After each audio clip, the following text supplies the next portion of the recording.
प्रिय विद्यार्थियों, जैसा कि मैंने आपको कल बताया था कि आज मंगलवार दिनांक 20 अप्रैल 2021 को मैं रीजनिंग का पहला टॉपिक अल्फ़ाबेट टेस्ट अर्थात वर्णमाला परीक्षण प्रारंभ करने जा रहा हूँ।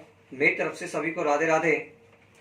अब हम पहली क्लास अल्फ़ाबेट टेस्ट की ओर बढ़ेंगे, जिसमें सभी को मैं जानकारी देना चाहूँगा कि अल्फ़ाबेट टेस्ट जो कि अपन छोटी सी क्लासों से पढ़ते आ रहे हैं, जिसके बारे में आप LKG UKG से जानते हैं कि अल्फ़ाबेट का मतलब होता है अंग्रेजी वर्णमाला के अक्षर।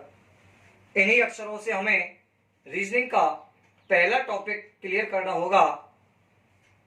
अल्फ़ाबेट के बारे में जब तक हमें कोई भी जानकारी, अपन किसी भी बात को लें, अगर किसी भी टॉपिक के बारे में जब तक हमको कॉन्सेप्ट क्लियर नहीं होगा, तब तक हम कोई भी कार्य आगे पूरी तरीके से सफल नहीं कर पाएंगे।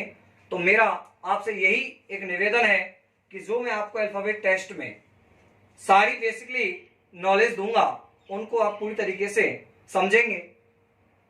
ये अल्फ़ाबेट टेस्ट अर्थात वर्णमाला परीक्षण में अंग्रेजी वर्णमाला के जो ABCD आपने पढ़े हैं, वही 26 अक्षर। अब मैं आपसे एक क्वेश्चन करूंगा कि इसमें टोटल वर्णों की संख्या कितनी होती है? 26। कितनी होती है बेटा? 26 अल्फ़ाबेट आप जान गए, कोई बात नहीं, लेकिन मैंने अभी इनके ऊपर क्रम लिखे हैं 1 2 3 4 5 से लेकर के 26 तक। इधर जेड की तरफ से 1 से लेकर 26 तक। तो ये क्रम क्या है या इन क्रमों को हम कैसे पढ़ेंगे? अब मैं आपको एक छोटी सी जानकारी और दूंगा कि अल्फ़ाबेट टेस्ट एक ऐसा टॉपिक है जो कि बैंक का टेस्ट हो, चाहे रेलवे का हो, चाहे पुलिस का हो, चाहे STC BEd का हो, कोई भी टेस्ट अगर आप देते हैं तो अल्फ़ाबेट के 4 या 5 क्वेश्चन आपको प्रत्येक कंपटीशन में मिलेंगे।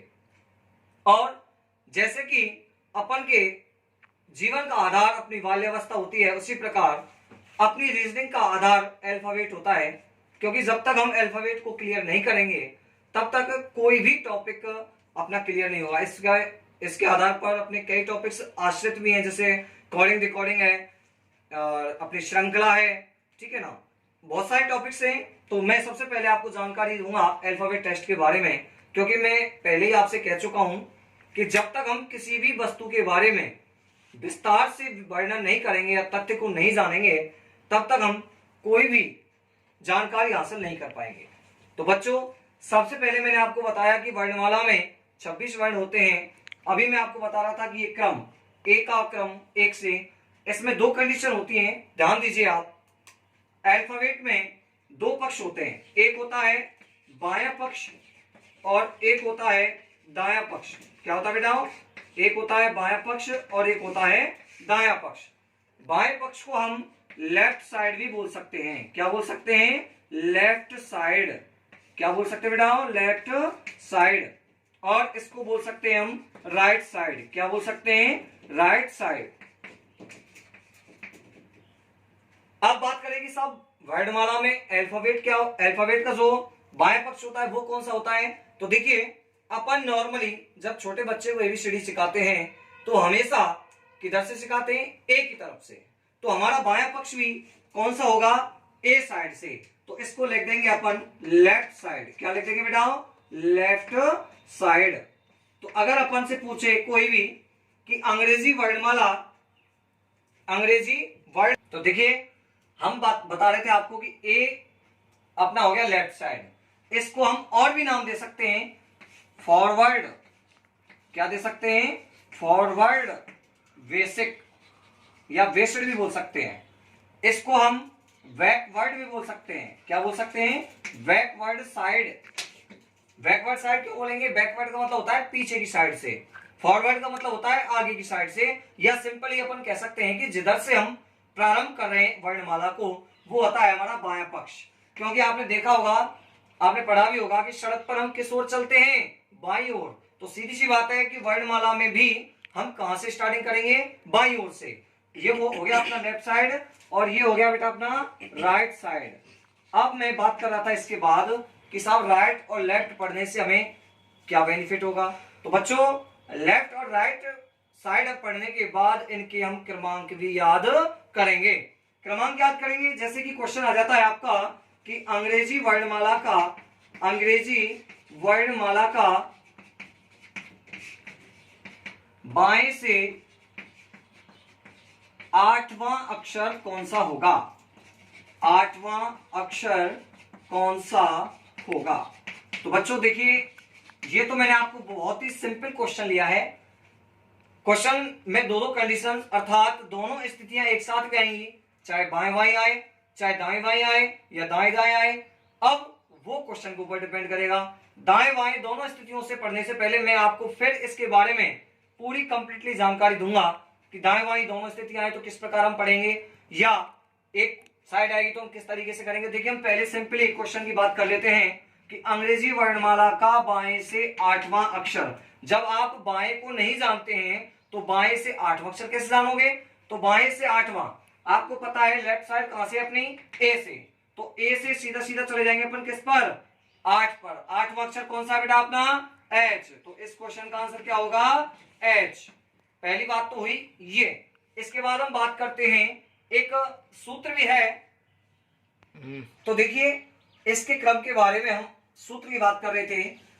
आपकी बुकों में भी लिखा मिलेगा ये एसओटी नामक सूत्र है, जिसके बारे में हम इनके शॉर्ट क्रम याद कर सकते हैं, 5, 10, 15, 20, 25। अब आप कहेंगे साहब एसओटी सूत्र से हमें क्या बेनिफिट है, क्योंकि देखिए मैं तो सीधा सीधी सी बात है कि वर्णमाला संबंधी जब इतने सारे क्वेश्चन आते हैं तो आपको अल्फाबेट का डिटेल से ही पता रहना चाहिए। क्योंकि ये जो सूत्र है, पहले तो अपन को सपोज कीजिए अभी 8वें क्वेश्चन की बात कर रहे थे हम कि 8वां क्वेश्चन कि बाएं से 8वां अक्षर कौन सा है, तो 8वें अक्षर के लिए हमने आंसर बताया अभी आपको एच। तो सबसे पहले हमें पता करना होगा कि 8 किसके बीच में आएगा, तो 5 और 10 के बीच में आएगा। फिर देखना होगा 5 के कितने बाद आएगा या 10 से कितने पहले आएगा। तो मेरे हिसाब से मैं इस सूत्र से संतुष्ट नहीं हूं। तो सीधी सी देशी भाषा में अगर अपन बात करें तो सिंपली अगर वर्णमाला का आपको पूरी तरह से क्रम याद है तो कोई भी परेशानी आपको नहीं होगी। अब यो तो वर्णमाला के क्रमों के बारे में बहुत सारी बुकों में A4 ये और B4 वो, ठीक है ना। इसके बाद एक क्वेश्चन और आता है हमारे दिमाग में कि इस सूत्र के साथ, ये तो हो गया अपना सीधा क्रम, इसको अपन क्या बोल सकते हैं, सीधा क्रम। वर्णमाला का एक उल्टा क्रम भी होता है, वर्णमाला का जिसको हम विपरीत क्रम के नाम से जानते हैं। किसके नाम जानते हैं, विपरीत क्रम के नाम से जानते हैं। तो देखिए बच्चों, विपरीत जो क्रम होता है, विपरीत क्रम और सीधा क्रम, सीधी सी बात है, ए से लेंगे तो जेड की ओर सीधा क्रम हो गया, और विपरीत क्रम का मतलब होता है उल्टा क्रम, तो जेड से ए की ओर, ठीक है। एक चीज माला के विपरीत वर्णों का योगफल, विपरीत वर्णों का योगफल, जैसा कि मैंने आपको बताया कि अंग्रेजी वर्णमाला के अक्षरों की संख्या होती है 26 अर्थात 26। इसी प्रकार अंग्रेजी वर्णमाला के विपरीत वर्णों का योगफल होता है 27। 27 का रीजन क्या है मैं आपको बता देता हूं कि जैसे कि मैं अक्षर आपका ए ले लेता हूं, कौन सा लेता हूं, ए का लेफ्ट साइड का क्रम, ए का लेफ्ट साइड का क्रम क्या है बेटा, ए, और प्लस करेंगे अपन राइट साइड, राइट साइड का क्रम क्या है 26। देखिएगा बाएं से ए का एक क्रमांक और दाएं से ए का 26 क्रमांक, अर्थात 1 + 26 = 27।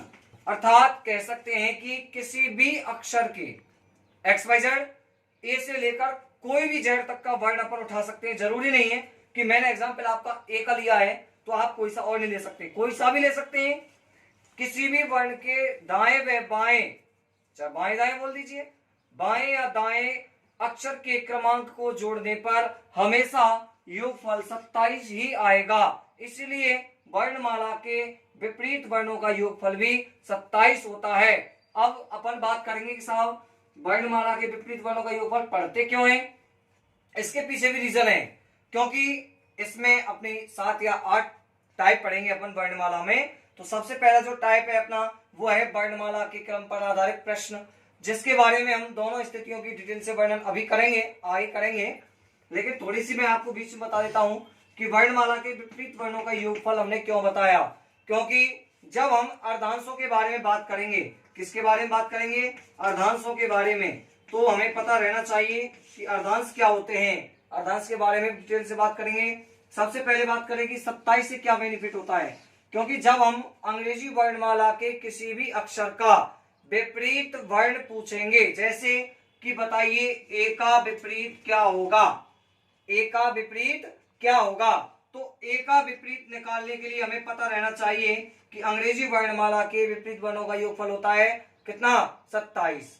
तो हम ए के मान को 27 में से घटा करके, अब ए का मान चाहे हम लेफ्ट लें चाहे राइट लें, लेकिन ध्यान रहे कि जिस तरफ से हम इसका मान लेंगे ए का, उसी तरफ से बचे हुए मान को पढ़ेंगे या देखेंगे। जैसे 27 में से ए का लेफ्ट साइड का मान लिया हमने कितना, 1, कितना बचा बेटा, 26, कितना बचा, 26। तो अंग्रेजी वर्णमाला में बाएं से जो 26वां अक्षर होगा, बाएं से 26वां अक्षर कौन सा है, जेड, तो ए का विपरीत क्या होगा, जेड होगा। इसलिए हमें अंग्रेजी वर्णमाला के विपरीत वर्णों के योगफल की आवश्यकता पड़ती है। ऐसे ही हम प्रत्येक वर्णमाला के अक्षर का विपरीत क्रम निकाल सकते हैं या विपरीत वर्ण निकाल सकते हैं, लेकिन ध्यान रहे बहुत सारी बुकों में इस वर्णमाला के विपरीत क्रम के लिए कई सारे कथन, कई सारे छोटे छोटे शॉर्ट ट्रिक्स बोल सकते हैं इनको अपन, भाई A2 आज, ठीक है, B2 वाई, C2 कैक्स, ठीक है ना, D4 दही बड़ा, इस तरीके से आते हैं। लेकिन मैं इसको भी आपके लिए एक तरह से बोझ मानता हूं, क्योंकि हमें सिर्फ रीजनिंग एक्सपर्ट हेम सिंह ठाकुर चैनल पर सरल से सरल भाषा में, सरल से सरल भाषा में, एक कह सकते हैं कि बिल्कुल देसी भाषा में, ताकि प्रत्येक बच्चे को यह समझ में आ सके कि रीजनिंग इतनी बड़ी हमारे सामने समस्या नहीं है। क्योंकि रीजनिंग के जो कह सकते हैं एक तरह से कि रीजनिंग को लोग भूत मानते हैं कि भाई रीजनिंग तो हमारी समझ में आती ही नहीं है। आप पढ़िए, मेरी क्लास लीजिए, शेयर कीजिए, सब्सक्राइब कीजिए, बेल आइकन प्रेस कीजिए। मेरी जिम्मेदारी है, मेरा वादा है आपसे, प्रत्येक बच्चों से जो मेरी वीडियो देख रहे हैं, मेरे से जुड़े हुए हैं, कि आपकी पूरी कंडीशन इतनी सरल कर दूंगा, या पूरी कह सकते हैं कि पूरी टेंशन मिटा दूंगा। क्योंकि आपकी बुक्स में जो भी मेरी लैंग्वेज होगी वो मेरी स्वयं की होगी, कोई भी बुक्स में आपको मेरी लैंग्वेज नहीं मिलेगी, पहली बात। दूसरी बात, जब आपको बुक्स से ही पढ़ना होगा A2 आज, B2 वाई, तो फिर मेरी क्लास का मतलब ही क्या रहेगा। इसलिए मैं आपसे बार बार कह रहा हूं कि मेरी क्लास में आपको सिर्फ और सिर्फ सरल से सरल भाषा का प्रयोग करवाया जाएगा, ताकि आपके सीधे सीधे समझ में आ जाए। आप घर बैठे इस कोरोना काल में किसी भी टीचर के बिना घर बैठे मेरी वीडियो के सहारे से आप पूरी तरह से अपने टॉपिक को क्लियर कर सकें।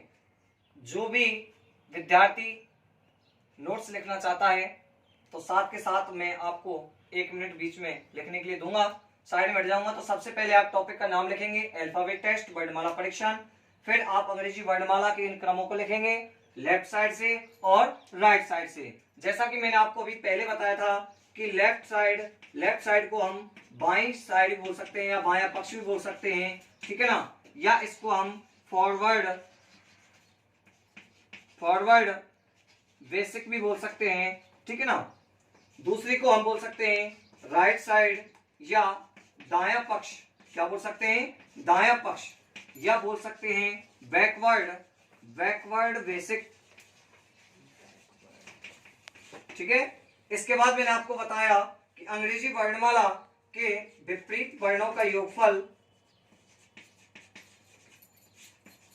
विपरीत वर्णों का योगफल हमेशा 27 होता है। वर्णमाला के अक्षरों की संख्या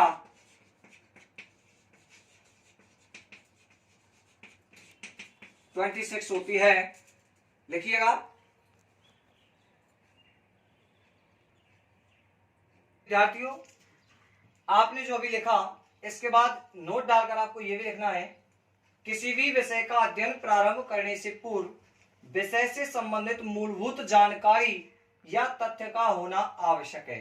जैसा कि मैं आपको पहले बता चुका था कि जब भी हम किसी भी विषय के बारे में जानेंगे तो सबसे पहले उस विषय की जड़ तक जाना अति आवश्यक है। तो इसके बाद मैंने आपको बताया वर्णमाला का जो क्रम ऊपर लिखा हुआ है ए से लेकर जेड तक, इस क्रम को कंठस्थ याद करने के लिए याद रखना होगा, जिसके लिए मैंने आपको शॉर्ट ट्रिक्स भी बताई थी। एज और टी, अगर आपको एज और टी सूत्र अच्छा लगता है तो आप यहां से भी क्रम याद कर सकते हैं। अगर हेनसिंग डागुर की देसी भाषा अच्छी लगती है तो आप ए से लेकर जेड तक वर्णमाला के क्रम को लेफ्ट साइड और राइट साइड इन दोनों की ओर से भी आप तैयार कर सकते हैं। तो तुरंत मैं आपको 2 मिनट दे रहा हूं लिखने के लिए, लिखिए। देखिए अक्षरों का जो मैंने आपको क्रम बताया, विपरीत वर्णों का क्रम बताया 27 होता है। उसके बाद हम अंग्रेजी वर्णमाला में अक्षरों की स्थिति के बारे में थोड़ी सी जानकारी देंगे। अंग्रेजी वर्णमाला के ए से लेकर एम तक, जैसा कि मैंने डिवाइडेशन कर दिया है आपका, ए से एम तक, जिसको हम फर्स्ट हाफ या प्रथम अर्धांश बोल सकते हैं। ए से एम तक भी बोल सकते हैं या 1 से 13 तक। अब आप कहेंगे कि साहब ये अर्धांश कहाँ काम आते हैं, क्योंकि अर्धांशों से संबंधित भी आपको एक टाइप पढ़नी होगी कि यदि वर्णमाला के प्रथम अर्धांश को विपरीत क्रम में लिख दिया जाए या द्वितीय अर्धांश को विपरीत क्रम में लिख दिया जाए या प्रथम अर्धांश को प्रत्येक दूसरे अक्षर को छोड़ दिया जाए, प्रथम अर्धांश के प्रत्येक दूसरे अक्षर को छोड़ दिया जाए, तो बताओ बाएं से 8वां अक्षर कौन सा होगा। तो आप किस तरीके से बताओगे जब तक आपको अर्धांशों के बारे में पता नहीं रहेगा। तो देखिए सबसे पहले हम बात करेंगे, देखिए मैंने ऊपर लिखा है रैंकिंग लेफ्ट साइड, अर्थात बाईं ओर से क्रम, जो कि मैं ऊपर भी लिखा चुका हूं लेकिन फिर भी मैंने दोबारा से रिपीट कर दिया है कि ए से एम तक जो बाईं ओर से क्रम होता है 1 से 13, मैंने यहां भी लिखा है आपको, ए से एम तक के जो अक्षर होते हैं वो होते हैं प्रथम अर्धांश। क्या होते हैं बेटा? प्रथम अर्धांश, जिसको हम अंग्रेजी में फर्स्ट हाफ या फर्स्ट स्टेप भी बोल सकते हैं। फर्स्ट स्टेप भी बोल सकते हैं, कुछ भी बोल सकते हैं, कोई भी नाम आ सकता है आपका पेपर में। फर्स्ट हाफ आ जाए, फर्स्ट स्टेप आ जाए, प्रथम अर्धांश आ जाए, ए से एम तक आ जाए, 1 से 13 तक आ जाए। इसी प्रकार अंग्रेजी वर्णमाला के एन से लेकर जेड तक के अक्षर, अर्थात जिसको हम सेकंड हाफ या द्वितीय अर्धांश या एन से जेड या 14 से 26 या सेकंड स्टेप के नाम से भी जानते हैं। स्टेप भी बोल सकते हैं, हाफ की जगह पर कोई दिक्कत नहीं है। ये राइट साइड से जो क्रम दे रखा है वो नीचे की साइड मैंने दिया हुआ है, जो कि जेड से प्रारंभ होकर के कहां तक जाता है? ए तक जाता है। अगर हम बात करें कि द्वितीय अर्धांश का उल्टा क्रम, तो द्वितीय अर्धांश का उल्टा क्रम होगा 1 से लेकर 13 तक, अर्थात जेड से लेकर एन तक। प्रथम अर्धांश का उल्टा क्रम या विपरीत क्रम होगा 14 से लेकर 26 तक, अर्थात एम से लेकर ए तक। और इसके बाद अगर सीधे क्रम में बात करें प्रथम अर्धांश की तो 1 से लेकर 13 अर्थात ए से एम, और द्वितीय अर्धांश की बात करें तो एन से जेड अर्थात 14 से 26। तो प्रिय बच्चों आप इसको भी नोट कीजिए, इसके बाद मैं अभी और जानकारी इसके बारे में और दूंगा। इसके बाद जब हम क्रम पढ़ लेंगे तो हमें पता रहना चाहिए कि सामान्यतः मैं आपको बार बार बता रहा था कि जैसे हम शुरू से पढ़ते आ रहे हैं, बच्चे को, छोटे बच्चे को एबीसीडी पढ़ाते हैं तो एक ही साइड से पढ़ाते हैं, लेकिन उसको ये नहीं बताया जाता है कि आप बाईं ओर से पढ़ रहे हो या दाईं ओर से पढ़ रहे हो। आप बड़े हो गए हैं तो आपको ये भी पता रहना चाहिए कि बायां और दायां क्या होता है। तो देखिए मैंने एक छोटा सा हिंट मारा है आपको कि सामान्यतः अपना बायां या कह सकते हैं अपना लेफ्ट या अपना दायां अंग्रेजी वर्णमाला का ही दायां बायां होता है, अर्थात कह सकते हैं अपना जो लेफ्ट वही वर्णमाला का लेफ्ट, अपना जो राइट वही वर्णमाला का राइट। इसीलिए ध्यान रखें कि अपना बायां दायां वही अंग्रेजी वर्णमाला का दायां बायां।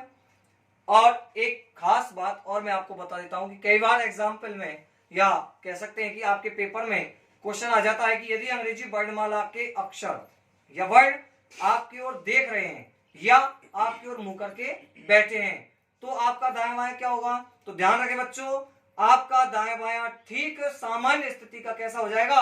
उल्टा हो जाएगा। अर्थात यदि वर्णमाला के अक्षर आपकी ओर देख रहे हैं तो जो आपका बायां था, क्या था? बायां था, वो आपका क्या हो जाएगा?